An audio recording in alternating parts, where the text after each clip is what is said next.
আসসালামু আলাইকুম। আজকে থাকবে ইংরেজি থেকে কয়েকটি গুরুত্বপূর্ণ প্রশ্ন। পাঁচটি গুরুত্বপূর্ণ প্রশ্ন নিয়ে আজকে আমরা আলোচনা করব। এই প্রশ্নগুলো পানি উন্নয়ন বোর্ডের পরীক্ষায় এসেছিল। সঙ্গেই থাকুন এবং মন দিয়ে দেখতে থাকুন। ভিডিওর বিষয়বস্তু হচ্ছে find the odd word of each of the following list.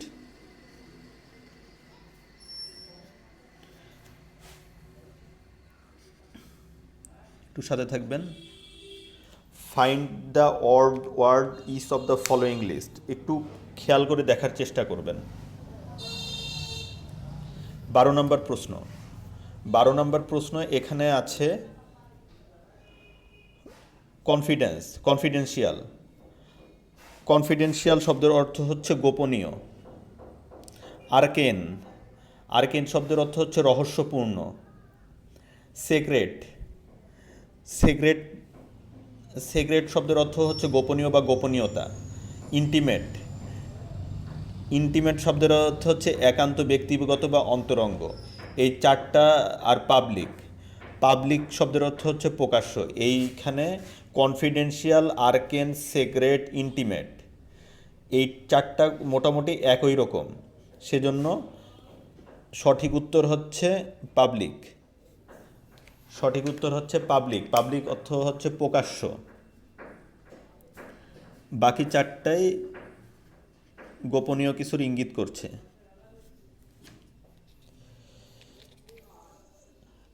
পরের প্রশ্ন। পরের প্রশ্ন আছে find the odd one of the full which of the 13 নম্বর প্রশ্ন। 13 নম্বর প্রশ্নে আছে ভেটেরান। ভেটেরান শব্দের অর্থ হচ্ছে দীর্ঘ অভিজ্ঞতা সম্পন্ন ব্যক্তি। অ্যামেচার, অ্যামেচার শব্দের অর্থ হচ্ছে আনাড়ি, অভিজ্ঞ নয় এমন। লার্নার, লার্নার শব্দের অর্থ হচ্ছে শিক্ষার্থী। নোভিস, নোভিস শব্দের অর্থ হচ্ছে, নোভিস শব্দের অর্থ হচ্ছে শিক্ষানবিশ।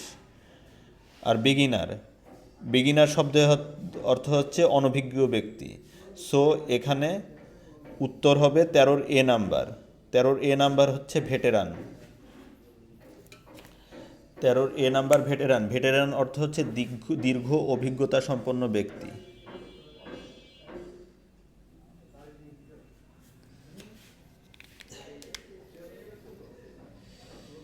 14 নম্বর প্রশ্নে ফিরে যাচ্ছি। 14 নম্বর প্রশ্ন। 14 নম্বর প্রশ্ন ছিল হচ্ছে ফিউরিয়াস। ফিউরিয়াস, ফিউরিয়াস অর্থ হচ্ছে হিংস্র বা রাগান্বিত। ফিউরিয়াস অর্থ হিংস্র বা রাগান্বিত। ইরেট, ইরেট শব্দের অর্থ হচ্ছে খুবই রাগান্বিত। ইরেট শব্দের অর্থ হচ্ছে খুবই রাগান্বিত। প্লাসিড, প্লাসিড হচ্ছে শব্দের অর্থ হচ্ছে শান্ত।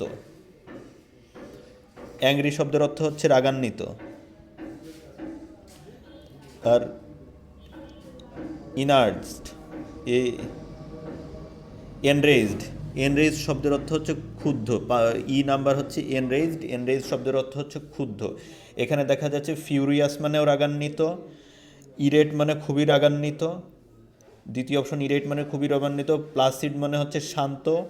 অ্যাংরি মানে রাগান্বিত। এনরেজড, এনরেজড মানে হচ্ছে ক্ষুব্ধ। সো আমরা এখানে উত্তর হচ্ছে প্লাসিড। প্লাসিড মানে হচ্ছে শান্ত।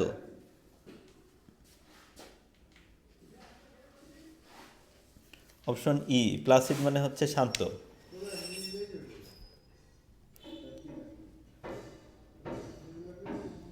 15 নম্বর প্রশ্নে ফিরে যাচ্ছি। 15 নম্বর প্রশ্ন আছে হচ্ছে কমেন্স। কমেন্স মানে হচ্ছে শুরু করা। কমেন্স মানে শুরু করা। ইনিটেট, ইনিটেট মানে হচ্ছে ইনিটিয়েট, ইনিশিয়েট, সরি। কমেন্ট মানে হচ্ছে শুরু, কমেন্টস মানে হচ্ছে শুরু করা। ইনিশিয়েট মানেও হচ্ছে শুরু করা। অপশন বি ইনিশিয়েট, ইনিশিয়েট মানে হচ্ছে শুরু করা। টার্মিনেট, টার্মিনেট মানে হচ্ছে শেষ করা। এখানে অপশন সি হচ্ছে টার্মিনেট, টার্মিনেট মানে হচ্ছে শেষ করা।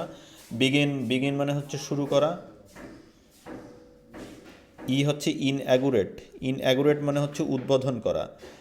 চারটা অপশনের মধ্যে থেকে কমেন্স মানে হচ্ছে শুরু করা, ইনিশিয়েট মানেও শুরু করা, বিগিন মানেও শুরু করা, ইনঅ্যাগ্রোট মানে হচ্ছে উদ্বোধন করা, আর টার্মিনেট মানে হচ্ছে শেষ করা। তাহলে অড হচ্ছে এখানে, পাঁচটার মধ্যে অড হচ্ছে এখানে টার্মিনেট। অপশন ফোর এখানে উত্তর। অপশন ফোর এখানে উত্তর। এখানে অপশন ফোর হচ্ছে টার্মিনেট। টার্মিনেট মানে হচ্ছে শুরু করা।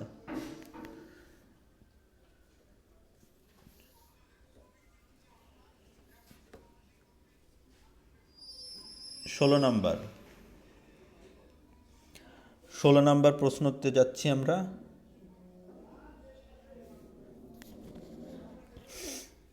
16 নাম্বার, ইন্টারাপশন।